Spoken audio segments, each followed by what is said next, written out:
மோசே எப்படி நடத்தினார் பார்க்க போகிறோம். யாத்திராகமும் 13ஆம் அதிகாரம் 21, 22.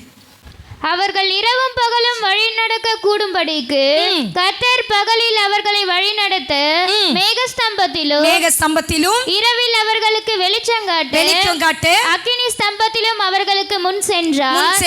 பகலிலே மேகஸ்தம்பமும் இரவிலே அக்கினி ஸ்தம்பமும் ஜனங்களிடத்தில் விருந்து விலகி போகவில்லை. அல்லேலூயா. இங்க அழகா பைபிள்ல போட்டிருக்குது, மோசே வனாந்திரத்துல வழி நடத்துறதுக்கு மேக ஸ்தம்பம் அக்கினி ஸ்தம்பம். இந்த மேக ஸ்தம்பம் அக்கினி ஸ்தம்பம் நடத்துச்சு. பைபிளில் போட்டிருக்குது, எப்போல்லாம் கர்த்தருக்கு கோவம் வருதோ அப்போ என்ன ஆகிடும்னா மேக ஸ்தம்பம் அப்படியே நின்றுடும். இந்த ஜனங்கள் என்ன பண்ணுறாங்க, பிரயாணத்துக்கு போக வேண்டிய இவங்க நின்று போயிடுவாங்க. யாத்திராகமோ 32, 33 நீங்கள் பார்த்தீங்கன்னா இவங்களை பார்த்து ஆண்டவர் சொல்லுவார், இந்த ஜனங்க வணங்கா கழுத்துள்ள ஜனங்க கீழ்ப்படியாது, நான் வரவே மாட்டேன்னு சொல்லிடுவார். அப்படியே மேகஸ்தம்பம் அங்கேயே நின்றுடும். கிட்டத்தட்ட ரொம்ப வருஷமா 1 வருஷம் 6 மாதம்னு சொல்கிறாங்க. நிறைய ஒவ்வொருத்தவங்க ஒவ்வொரு கணக்கு சொல்கிறாங்க. அப்படியே நின்றுட்டு இருந்து இவங்க பிரயாணம் போக வேண்டியவங்க நடுவழியில் நின்றுட்டாங்க. இன்னைக்கு இந்த மேகஸ்தம்பம் அக்கினி ஸ்தம்பம் இவங்களை பிரயாணத்தை நிறுத்தி போட்டது காரணம் இவங்க கீழ்ப்படியாதது. அல்லேலூயா, அல்லேலூயா. இஸ்ரவேல் அற்புத அடையாளத்தை பார்த்த ஜனங்களுக்கு ஆண்டவர் இயற்கையாக மாற்றி போட்டார். எப்படி இயற்கையை மாற்றி போட்டார்னா நமக்கு எல்லாருக்கும் நல்லா தெரியும். பகலில் நம்மளுக்கு என்ன வரும், சூரியன் வரும். இரவில் என்ன வரும், நம்மளுக்கு நிலவு வரும். இப்போ இவங்களுக்காக ஆண்டவர் என்ன பண்ணிட்டாரு, பகலில் நிலவை கொடுத்துட்டு இரவில் என்ன கொடுத்துட்டாரு, சூரியனை கொடுத்து இயற்கையே இவங்களுக்காக மாற்றி கொடுத்தாரு ஆண்டவர். மாற்றி கொடுத்த இந்த ஜனங்க அற்புதத்தை பார்த்து பார்த்து பார்த்து என்ன பண்ணிட்டாங்க, அவங்க மைண்டு ஃபுல்லாக நினச்சா சோறு வரணும், நினச்சா கறி வரணும், நினச்சா இவங்க பிரச்சனையே இதுதான், சாப்பாடு தான் இவங்க பிரச்சனை. எங்கே பார்த்தாலும் ஒப்பாரி வைப்பாங்க சாப்பாட்டுக்கு, கறி வேணும், சோறு வேணும், இதே தான் இவங்களுடைய வேலையாக இருக்கும். நினச்சா சாப்பாடு வேணும், நினச்சா தண்ணி வரணும், தட்டினா தண்ணி வரணும், பார்த்தீங்கன்னா நின்னா தண்ணி வரணும், இதுதான் இவங்க பிரச்சனையாக இருந்துச்சு. மேக ஸ்தம்பம் அக்கினி ஸ்தம்பம் எவ்வளவு ஒரு மகிமையான காரியம் பார்த்தீங்கன்னா. அவங்க பிறந்ததுலேருந்து இப்படிப்பட்ட அற்புதத்தை அவங்க பார்த்ததே கிடையாது, பார்த்ததே இல்லை. ஆனால் கடவுள் இவ்வளவு அற்புதத்தை செஞ்சோம். இந்த ஜனங்க வாழ்க்கையில் என்ன பண்ணாங்கன்னா மேக ஸ்தம்பத்தையும் அக்கினி ஸ்தம்பத்தையும் பார்த்த ஜனங்க ஒரு இடத்துல நின்றுட்டாங்க ஐயா, நின்றுட்டாங்க. ஆனால் அடுத்தது யோசுவா இந்த ஜனங்களை நடத்துகிறான். அடுத்த தலைமுறை எப்படி நடத்துகிறான், முதல் தலைமுறையை மோசே நடத்துகிறான், யோசுவா அடுத்த தலைமுறையை நடத்துகிறான். எப்படி நடத்துகிறான்னு பார்க்க போகிறோம். வாசிக்கலாம். யோசுவாவின் புத்தகம் 3ஆம் அதிகாரம் 2வது வசனத்திலிருந்து 4ஆம் வசனம் வரைக்கும் வாசிங்க, பார்க்கலாம். 3 நாள் சென்ற பின்பு அதிபதிகள் பாளையம் எங்கும் போய் ஜனங்களை நோக்கி, நீங்கள் உங்கள் தேவனாகிய கர்த்தருடைய உடன்படிக்கை பெட்டியையும் அதை சுமக்கிற லேவியராகிய ஆசாரியர்களையும் கண்டவுடனே நீங்களும் உங்கள் இடத்தை விட்டு பிரயாணப்பட்டு அதற்கு பின் செல்லுங்கள். உங்களுக்கும் அதற்கும் இடையில 2000 முழ தூரமான இடம் இருக்க வேண்டும். நீங்கள் நடக்க வேண்டிய வழியை அறியும்படிக்கு அதற்கு சமீபமாய் வராதிருப்பீர்களாக. இதற்கு முன்னே நீங்கள் ஒருபோதும் இந்த வழியிலே நடந்து போகவில்லை. அல்லேலூயா. இப்போ பார்த்தோம் இங்க என்ன பண்றாரு அப்படின்னா, யோசுவா உடன்படிக்கை பெட்டிக்கு முன்பாக ஜனங்களை நடத்தினான். அல்லேலூயா சொல்லிடுங்களேன். அல்லேலூயா. மேக ஸ்தம்பம் அக்கினி ஸ்தம்பம் ஒரு குறிப்பிட்ட காலத்துல உன்னை நிக்க வச்சிரும். அற்புதத்தை அடையாளத்தை பார்த்து போற உன்னை ஒரு நாள் நீ கீழே விழுந்துருவ தேவ பிள்ளைய.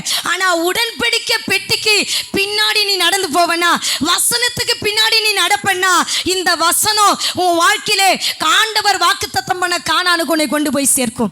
சரி, இந்த உடன்படிக்கை பெட்டியில் என்னென்ன இருந்துச்சு, ஆரோனுடைய குளித்த தோல், அடுத்தது மண்ணா இருந்துச்சு, அடுத்தது 10 கட்டளை இருந்துச்சு. பாருங்க, இந்த 10 கட்டளை எதை குறிக்குதுன்னா பிதா நம்மளுக்கு கொடுத்த வாக்குத்தத்தம். அல்லேலூயா, அல்லேலூயா. 2வது நீங்க சொன்னீங்க மண்ணா எதை குறிக்குதுன்னா வார்த்தை, வார்த்தையாகிய இயேசு, வார்த்தையாகிய இயேசு. அடுத்தது ஆரோனுடைய பார்த்தீங்கன்னா துண்டிக்கப்பட்ட கோல் துளிர்த்தது, அது என்ன பண்ண அதில் இருக்கும். இது எதுன்னு பார்த்தீங்கன்னா உயிர்த்தெழுந்த இயேசுவை பார்த்தீங்கன்னா மரித்த இயேசுவை பரிசுத்தாவியானவர் உயிரோடு எழுப்பினார். பரிசுத்தாவியானவரை குறிக்கிறது. இன்னைக்கு என்னை பார்த்தீங்கன்னா மேக ஸ்தம்பம் அக்கினி ஸ்தம்பம் உன்னை நடத்தக்கூடாது. உன்னை எது நடத்தணும்னா உடன்படிக்கை பெட்டி உன்னை நடத்தணும். இயேசு தான் உன்னை நடத்தணும். இயேசு மூலமாய் வருகிற பரிசுத்த ஆவியானவர் தான் உன்னை நடத்தணும். பரலோகத்துக்கு போற வழி இருக்கிறது. யோவான் 6:6 சொல்லப்பட்டிருக்குது, நானே வழியும் சத்தியமும் ஜீவனுமாய் இருக்கிறேன். அவர் தான் உன்னை நடத்த முடியும். பரம கானானுக்கு போக விரும்புறியா? உனக்கு ஒரே ஒரு வழி இருக்குது. இயேசுவின் பாதத்திலே நட. இயேசு நடந்த பாதையில நீ நட. ரெண்டாவது பார்த்தீங்கன்னா பரிசுத்த ஆவியானவர் உனக்கு கொடுக்கிற பார்த்தீங்கன்னா ஆலோசனையில நீ நட. மேக சம்பம் அக்கினி சம்பம் ஒரு குறிப்பிட்ட காலத்தில் நின்று போயிடுச்சு. பரிசுத்த ஆவியானவர் அப்படி இல்லை. உனக்குள்ள வந்து உன்னை உணர்த்தி உன்னை சரிப்படுத்தி உன்னை பரலோகத்துக்கு கொண்டு போகிற வரைக்கும் நீ அழுக்கா இருந்தாலும் நீ எப்படி இருந்தாலும் உனக்குள்ள இருந்து உன்னை உருவாக்கி தன்னுடைய பரலோக ராஜ்யத்தில் கொண்டு போய் சேர்க்கிறார் இந்த பரிசுத்த ஆவியானவர். ஆமென், ஆமென். பாருங்க, உடன்படிக்கை பெட்டி பார்த்தீங்கன்னா பிதா கட்டளை கொடுத்தார். ஏற்கனவே சொன்னா உங்களுக்கு தெரியல, இந்த ஜனங்க பிதாவை புறக்கணிச்சிட்டாங்க. எங்க புறக்கணிச்சாங்க? வேத பாடத்தில் கூட உங்களுக்கு சொல்லியிருப்போம். நியாயாதிபதி காலத்தில் புறக்கணிச்சிட்டாங்க. என்ன பண்ணிட்டாங்க அப்படின்னா, ஆண்டவர் இவங்களுக்கு ராஜாவா இருப்பார். ஆண்டவர் உங்களுக்கு ராஜாவா, அப்பாவா, அம்மாவா, தேற்றுகிறவரா, சுமக்கிறவரா? அழகா போட்டிருக்கோம் உமாகமத்தில், நான் உன்னை சுமந்து வந்தேன்ல, நான் ஒரு தாய் தேற்றுக்கிறது போல உன்னை தேற்றினேன் இல்லை. அப்பாவா, ராஜாவா, அம்மாவா எல்லாமா இருந்தார் இவர். நியாயாதிபதி காலத்தில் எல்லாரையும் பார்த்து ஆசைப்பட்டாங்க இவங்க.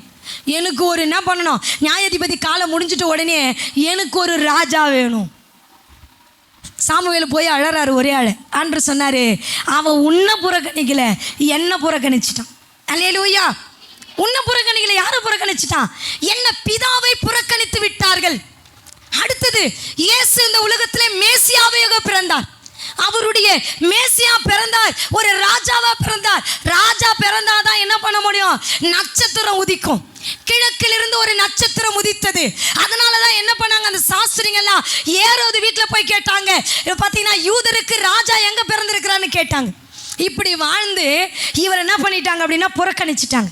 சிலுவைக்கு முன்னாடி புறக்கணிச்சிட்டாங்க, இயேசுவையும் புறக்கணிச்சிட்டாங்க. கடைசி காலம் பரிசுத்த ஆவியானவர். அதான் மத்தேயுல சொல்லப்பட்டிருக்குது, இம்மைக்கு மாத்திரம் பரிசுத்த ஆவியானவரை நீ துக்கப்படுத்தணும் அப்படின்னா உன்னை இம்மையில மன்னிக்கப்படும். பரிசுத்த ஆவியானவரை நீ புறக்கணிக்க கூடாது தேவ பிள்ளையே. அவர் தான் உன்னை நடத்துவார். அவர் தான் உன்னை சகல சத்தியத்துக்குள்ளே நடத்துவார். இன்னைக்கு ஆண்டவர்கிட்ட, ஆண்டவரே என்னை நீங்க நடத்தணும்ப்பா, நீங்க என்ன நடத்தணும்ப்பா, நடத்துகிற கிருபை எனக்கு தாங்கப்பான்னு கேளுங்க. அற்புத அடையாளத்தை பார்த்து ஓடுற தேவ பிள்ளையே, அற்புத அடையாளத்தை கேட்கிற தேவ பிள்ளையே, இப்போ நடக்கணும், இன்னைக்கு நடக்கணும், இந்த ராத்திரி நடக்கணும், இந்த நொடியில நடக்கணும் கேட்கிற தேவ பிள்ளையே, ஒரு நாள் நீ விழுந்து போயிடுவே. உடன்படிக்கை பெட்டி உன்னை நடத்தணும். உனக்கு ஆண்டவர் ஒரு குறித்த காலத்தை வைத்திருக்கிறார். அந்த காலத்தில் உனக்கு ஒரு அற்புதம் நடக்கும். நீ காத்து கொண்டிருக்கணும். பரிசுத்த ஆவியானவரை நடத்துவா. உடன்படிக்கை பெட்டிக்கு முன்னாடி நடந்த பார்த்தீங்கன்னா இஸ்ரவேல் ஜனங்க பரம கானானையும் கண்டடைந்தார்கள். அல்லேலூயா. போயிட்டாங்கய்யா. உடன்படிக்கை பின்னாடி நடந்த ஒருத்தம் கூட என்ன பண்ணல, வனாந்தரத்தில் மறிக்கல, காணான்னு போயிட்டான். ஆமென். வசனத்துக்கு பின்னாடி நீ நடந்தன்னு வச்சுக்க, நீ ஒரு நாளும் இடற மாட்ட. உன்னை பரம கானானுக்கு கர்த்தர் கொண்டு போய் சேர்ப்பா. இங்க பாருங்க, இவங்களும் 3 நாள் நிற்கிறாங்க. 2 வேவுக்காரர் அனுப்புறாரு. 2வது அதிகாரத்தில் இருக்கும். அங்கே ராகாப்பு சொல்லுவா, என்ன பண்ண, உங்களை பார்த்தோன்னே எங்களுக்கு பயம் வந்துருச்சு அப்படிலாம் சொல்லுவா. சொல்லிட்டு இவங்களை சொல்லுவாங்க, அந்த 2 வேவுக்காரர் அனுப்புவாங்க. இவங்க வருவாங்க. சொன்ன உடனே அங்கே ஜோசுவா சொல்லலை, அங்கே பைபிள் அழகாக போட்டிருக்குது, அதிபதி எழும்பி சொன்னா உடன்படிக்கை பெட்டி என்ன பண்ணா, உடன்படிக்கை பெட்டிக்கு பின்னாடி நடுன்னு சொல்கிறான். அதிபதி தான் சொன்னான். நீங்கள் படிச்சிங்க, வீட்டில் போய் நீங்கள் படித்து பாருங்க. அதிபதி எழும்பி உடன்படிக்கை பெட்டிக்கு முன்னாடி நடக்கணும். ஏன்னா நம்மளுக்கு மோசே நடத்தின மேக சம்பம் அக்கினி சம்பம் வேணாம். அதை பார்த்தவங்க என்ன பண்ணிட்டாங்க, மறிச்சு போயிட்டாங்க. உடன்படிக்கை பெட்டிக்கு பின்னாடி நடக்க கற்றுக்கொள்ளணும். வசனத்தின்படி வாழ கற்றுக்கொள்ள வேண்டும். அவன் சொல்றான். அப்போ யோசுவா 2வது அவர் சொல்லுவாரு, உங்களை பரிசுத்தம் பண்ணிக்கிங்க அப்படின்னு சொல்றார். இவங்க பரிசுத்தம் பண்ணிக்கன்னு சொல்லி பரிசுத்தமான உடனே ஆண்டவர் அவங்கள பார்த்து 7வது வசனத்தை சொல்லுவார், நான் அவங்க கூட இருப்பேன். ஆமேன் சொல்லவே மாட்டேன்றீங்களே. அல்லேலூயா. நான் உன் கூட இருப்பேன். ஆண்டவர் சொல்லுவார், நான் மோசேவோடு இருந்தது போல உன்னோடு கூட இருக்கிறது மட்டும் இல்லை, உன்னை சகல கண்களுக்கு முன்பாக மேன்மைப்படுத்துவேன்.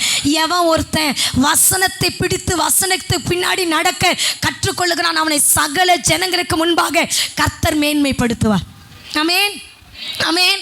இந்த வசனத்தை பிடிச்சு நடந்தவங்கள ஒரு நாளும் கர்த்தர் கைவிட்டதே இல்லைங்க, கைவிட்டதில்லை. நிறைய அற்புதத்தை பார்த்தீங்கன்னா, அற்புத அடையாளம் செஞ்சாதான் தெய்வம் நம்ம நம்புகிறோம். இந்த அற்புத அடையாளத்தை விட ஆண்டவர் நம்மளை நடத்துறாரு பத்தியா, நம்மளுக்கு அதுதான் நம்மளுக்கு ஒரு பெரிய ஆசீர்வாதம் என்பதை இங்கே யோசுவா அந்த ஜனங்களுக்கு கற்றுக் கொடுத்தான். இன்னைக்கு நான் அதை தான் உங்களுக்கு சொல்கிறேன். அற்புத அடையாளத்தை பார்க்காத, அற்புத அடையாளம் உனக்கு நடக்கும். அவர் எப்போ உனக்கு செய்யணும்னு நினைக்கிறாரோ அப்போ நிச்சயமாக என்ன பண்ணுவார், செய்வார். அவர் செய்வார். உனக்கு காற்றடித்தாலும் புயல் வந்தாலும் உன்னுடைய என்ன பண்ணுவார்னா உனக்கு கிருபை செய்வார். நீங்கள் பார்த்தீங்கன்னா சீசர்களை பார்த்து இயேசு சொல்லுவார், என்ன பண்ணுங்க, அக்கறைக்கு போவோம் வாருங்கள் என்றார். சொன்னாரா? சொன்ன மாத்திரத்தில் இயேசு ஜெபம் பண்ணுறாரு, அவங்கள மட்டும் அனுப்பிட்டார். போகலாம் அப்படின்னு சொல்லி போவோம் வாருங்கள்னாரு. இவர் உட்கார்ந்துருக்காரு, போயிட்டாரு. நடுக்கடலில் காற்று வீசுது, என்ன பண்ணுது, மழை வந்துடுச்சு, புயல் அடிக்குது, எல்லாமே நடக்குது. ஆனால் வாக்கு கொடுத்தவர் நடுக்கடலில் 4ஆம் ஜாமத்திலே போய் நின்று அவங்களை தப்பிவித்து அடுத்த கரைக்கு கொண்டு போய் விட்டார். அவர் சொன்னால் கட்டாயம் செய்வார்.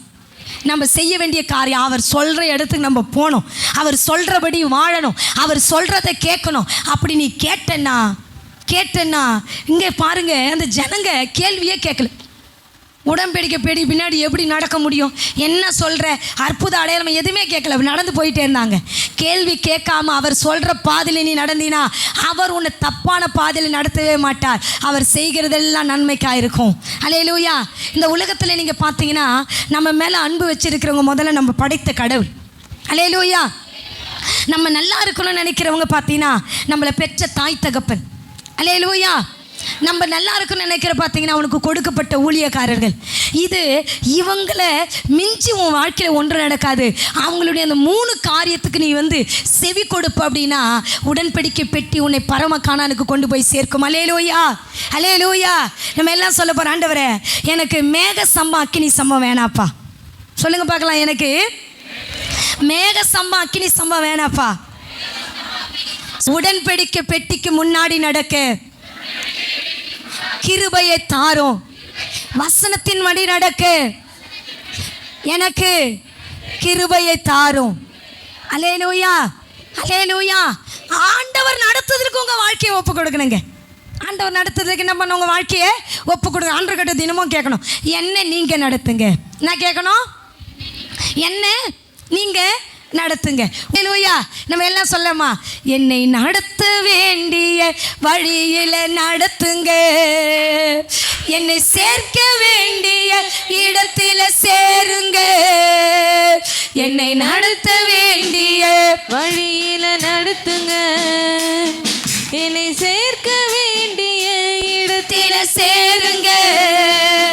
நான் ஒன்றுமில்லாதவள், என்னை உருவாக்கிடுங்க, நான் களிமண்ணை போல என்னை வணைந்து கொள்ளுங்க. நான் ஒன்றுமில்லாதவள், என்னை உருவாக்கிடுங்க, நான் களிமண்ணை போல, களிமண்ணை போல என்னை வணைந்து கொள்ளுங்க, என்னை நடத்த வேண்டிய வழியில நடத்துங்க, என்னை சேர்க்க வேண்டிய இடத்தில சேருங்க, என்னை நடத்த வேண்டிய வழியில நடத்துங்க, என்னை சேர்க்க வேண்டிய இடத்தில சேருங்க. ஒப்பு கொடுத்தேருங்க சித்தப்படி என்ன நடத்தி செல்லும் உங்க திட்டப்படி. ஒப்பு கொடுத்தேருங்க சித்தப்படி என்ன நடத்தி செல்லும் உங்க திட்டப்படி. யோனா போல தர்ஷீஷுக்கு போக மாட்டேயா, நினைவுக்கு போய் நிறைவேற்றுவேனையா. அந்த யோனா போல வழி மாறி போக மாட்டேயா, நினைவுக்கு போய் நிறைவேற்றுவேனையா. என்னை நடத்த வேண்டிய வழியில நடத்துங்க, என்னை